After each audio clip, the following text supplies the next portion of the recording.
There's a small, dusty antique shop that sits on a forgotten corner of town, hidden from the world.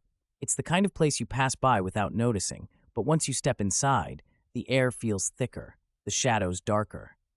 Shelves are crammed with oddities, old clocks that no longer tick, faded photographs of people long gone, and peculiar trinkets whose histories have been lost to time. But among all the curiosities, there's one item that stands out: a doll. It's a delicate figure, with porcelain skin so pale it's almost translucent. Its eyes are wide and glassy, a deep blue that seems to shimmer unnaturally. The doll is dressed in an old-fashioned gown of white lace, tattered at the edges, as though it had seen centuries pass. But what's most unsettling about it is the way it stares. No matter where you stand in the room, its eyes seem to follow you, cold, unblinking, and unnervingly alive. No one knows where the doll came from. The shop's owner, an elderly woman with gray hair and trembling hands, refuses to speak of it. When asked, she simply shakes her head, her eyes clouding over with fear. But there are whispers, rumors of strange things happening to those who purchase the doll, stories of people who disappear without a trace, leaving behind only the doll, still staring. The first encounter. Claire had always been fascinated by old things: vintage clothes, worn books, and especially antique dolls. When she stumbled upon the little shop on her way home from work, she was immediately drawn to it. Something about its gloomy atmosphere intrigued her. The bell above the door jingled softly as she stepped inside, the musty scent of age filling her lungs. Her eyes fell on the doll almost instantly. It sat on a small wooden chair in the far corner of the room, bathed in the dim light of the setting sun. Its eyes were captivating, no, hypnotizing. Claire found herself walking toward it, her heart pounding, though she couldn't explain why. It was just a doll, after all. But as she stood before it, she felt an overwhelming sense of unease, like someone was watching her. The shopkeeper appeared beside her, seemingly out of nowhere. "That one's not for sale," she said, her voice shaking slightly. Claire frowned. "Why not?" The woman didn't answer, only muttered something under her breath before turning away. Claire watched her disappear behind a curtain, leaving her alone with the doll, alone with its unyielding gaze. Against her better judgment, she left the shop that day. But the image of the doll haunted her. It crept into her thoughts at work, visited her in her dreams, and no matter how hard she tried, she couldn't shake the feeling that she needed to see it again. Days passed, but her obsession grew stronger. Finally, she returned. The shopkeeper didn't try to stop her this time. Perhaps she saw the desperation in Claire's eyes. With trembling hands, Claire bought the doll, ignoring the cold dread that settled in her chest the moment she touched it. The haunting begins. At first, everything seemed fine.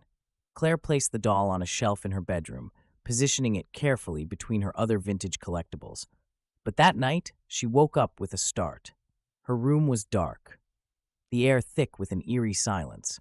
And then she saw it, the doll, sitting on the chair in the corner, staring straight at her. She could have sworn she left it on the shelf. A chill ran down her spine as she tried to convince herself it was just her imagination. Dolls don't move, she told herself.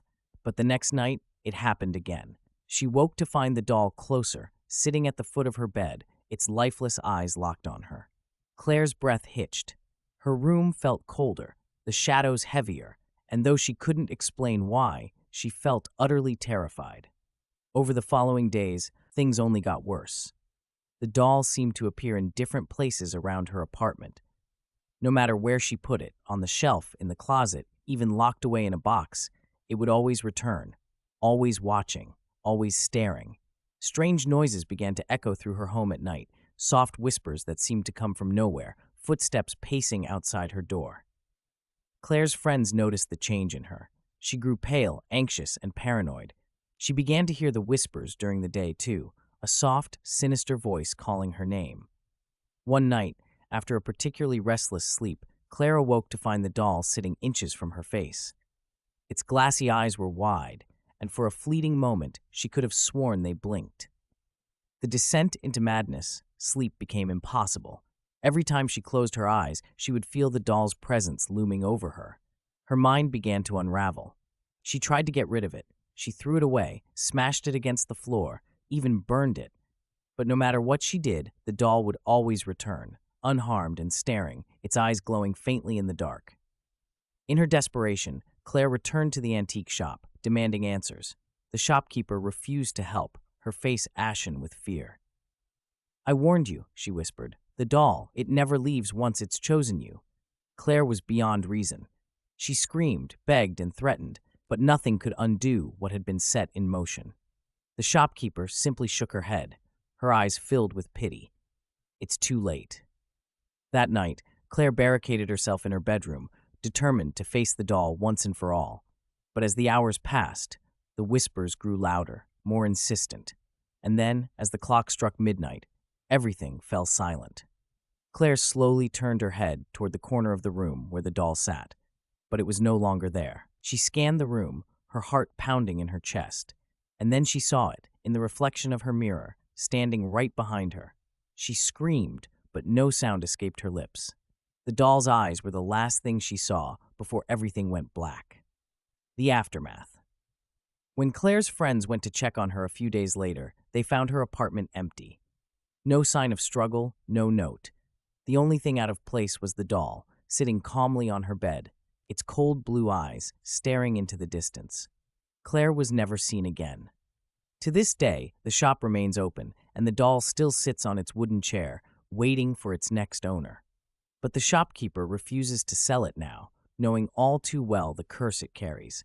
And yet, those who enter the shop can't help but feel drawn to it. Those wide, unblinking eyes calling to them, whispering promises they can't quite hear. If you ever find yourself in that little shop on the forgotten corner of town, take my advice. Don't look too long at the doll, because once it's chosen you, there's no escape. And there you have it, another terrifying tale from the darkest corners of the internet. The staring doll may be just a story, but it reminds us of the things we can't explain and the dangers that lurk just beyond our understanding. If you enjoyed this story, don't forget to like, subscribe, and share. And remember, here at Fact Crypt, the mysteries never sleep. Thanks for watching.